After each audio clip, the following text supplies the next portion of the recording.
నేను అడిగేదానికి సంతోషంగా చెప్పాలి, లేదా వాళ్ళు చూస్తారు ఎదురుగా ఏదో బాబంతా ఇష్టంగా అడిగి చెప్తారు, సంతోషంగా చూస్తారు వాళ్ళు చెప్పాలి. ఇప్పుడు సాక్ష్యం అయ్యా వీళ్ళు సంతోషం చెప్పారు, వీళ్ళు బాప్తిసం అని చెప్పి చెప్తే సాక్ష్యం చెప్తే ఇప్పుడు ఇచ్చేది బాప్తిసం అని గట్టిగా చెప్పండి. దేవుని దగ్గర మీ పాపాలన్నీ ఒప్పుకున్నారా?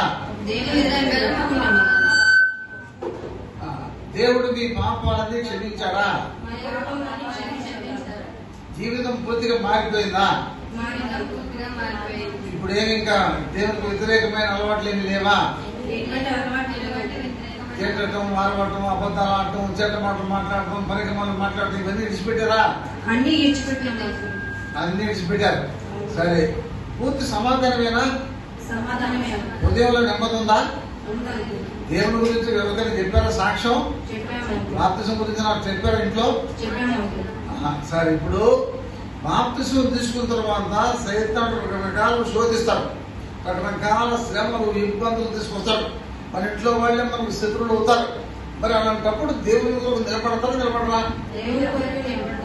మరి మళ్ళీ ఇప్పుడు ఆచారాలు ఉంటాయి, వారాలు ఉంటాయి, పూజలు ఉంటాయి, దీపాలు పెట్టడం ఉంటుంది. మరి అప్పుడప్పుడు ఈ శోధలన్నీ వస్తాయి. మరి ఇవన్నీ వచ్చినప్పుడు మళ్ళీ వెనకపోతారా లేకపోతే దేవుని నిలబడతారా? నిలబడతారా? బాప్తిసం కొరకు ఇచ్చే సాక్ష్యం యథార్థమేనా? మిమ్మల్ని ఎవరైనా మీ సేవకుడు గాని, మీ పాస్టర్ గారు గాని, మీ ఇంట్లో వాళ్ళు గాని బలవంతం చేశారా?